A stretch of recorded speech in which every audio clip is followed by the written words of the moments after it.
जितिया जीवित पुत्री का व्रत की 3 पौराणिक कथाएं। इन्हें सुने बिना अधूरा रह जाएगा आपका व्रत। जितिया का व्रत महिलाएं निर्जला रखती हैं, यानी कि इस व्रत में अन्न और जल कुछ भी ग्रहण नहीं किया जाता है। छठ व्रत की तरह ये पर्व भी 3 दिनों तक मनाया जाता है, लेकिन इस पर्व का सबसे मुख्य दिन होता है आश्विन कृष्ण पक्ष की अष्टमी तिथि, जिस दिन जितिया का निर्जला व्रत रखा जाता है। इसी दिन शाम के समय जीमूत वाहन की पूजा के समय उनकी कथा सुनाई जाती है। चलिए आपको बताते हैं जितिया की व्रत कथा क्या है। जितिया व्रत की कथा गंधर्व के राजकुमार जीमूत वाहन से जुड़ी है। वृद्धावस्था में जीमूत वाहन जी के पिता ने अपना सारा राजपाट सौंपकर वानप्रस्थ आश्रम चले जाते हैं, लेकिन जीमूत की राजा बनने में कोई दिलचस्पी नहीं थी।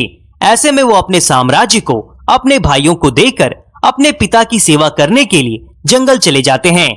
जंगल में मलेवती नाम की एक राजकन्या से उनका विवाह हो जाता है। एक दिन जंगल में जीमूत वाहन को एक बूढ़ी महिला रोती हुई नजर आती है। जीमूत वाहन उस महिला से उसके रोने का कारण पूछते हैं।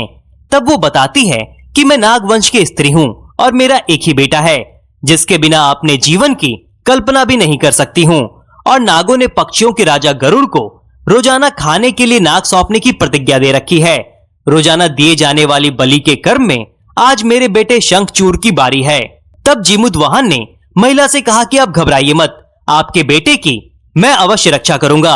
आज उसकी जगह पर मैं खुद की बलि देने जाऊंगा। इसके बाद जीमूत वाहन ने शंखचूड़ से लाल कपड़ा लिया और बलि देने के लिए शिला पर लेट गए।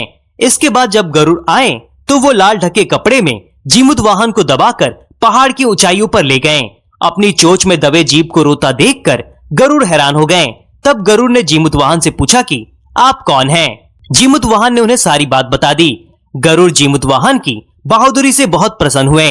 तब उन्होंने उन्हें जीवन दान तो दिया ही, साथ ही आगे से नागों की बलि न लेने की भी प्रतिज्ञा ली।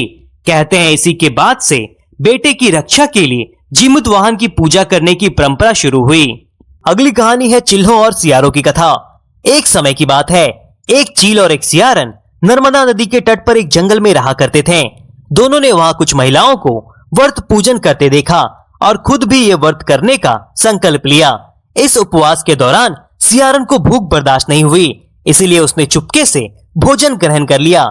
दूसरी ओर चील ने विधि विधान से इस व्रत को पूरा किया। अगले जन्म में चील और सियारन दोनों राजकुमारी बनकर सगी बहनें हुई, जिसमें सियारन बड़ी बहन थी और चील छोटी बहन। दोनों बहनों की शादी हो गई, लेकिन सियारन रानी के जो भी बच्चे होते थे वो मर जाते थे, जबकि चील के बच्चे स्वस्थ रहते थे। सियारन को इससे बहुत जलन होने लगी। जलन के कारण सियारन रानी अपनी बहन के बच्चों और उसके पति को मारने का प्रयास करने लगी, लेकिन वो सफल नहीं हो पाई। बाद में जब उसे अपनी भूल का एहसास हुआ तो उसने अपनी बहन से क्षमा मांगी। बहन के बताने पर उसने फिर से जितिया का विधि विधान व्रत किया, जिससे उसके पुत्र को लंबी आयु की प्राप्ति हुई। जितिया व्रत की अगली कथा भगवान कृष्ण से जुड़ी हुई है। महाभारत युद्ध के समय अपने पिता की हत्या से नाराज हुए अश्वत्थामा ने पांडवों से बदला लेने की सोची। गुस्से में वो पांडवों के शिविर में घुस गए, जहां उस वक्त 5 लोग सो रहे थे। अश्वत्थामा को लगा कि यही 5 पांडव हैं और उन्होंने सोते हुए सभी को मार डाला। लेकिन असल में वो 5 पांडव नहीं, बल्कि द्रौपदी के 5 संतानें थीं। जब अर्जुन को ये पता चला तो उन्होंने अश्वत्थामा को बंदी बनाकर उनकी दिव्य मणि छीन ली। इसके बाद अश्वत्थामा का गुस्सा और भी ज्यादा बढ़ गया। तब उन्होंने बदला लेते हुए अर्जुन के पुत्र अभिमन्यु की पत्नी उत्तरा के गर्भ में पल रहे बच्चों को उनकी गर्भ में ही नष्ट कर दिया।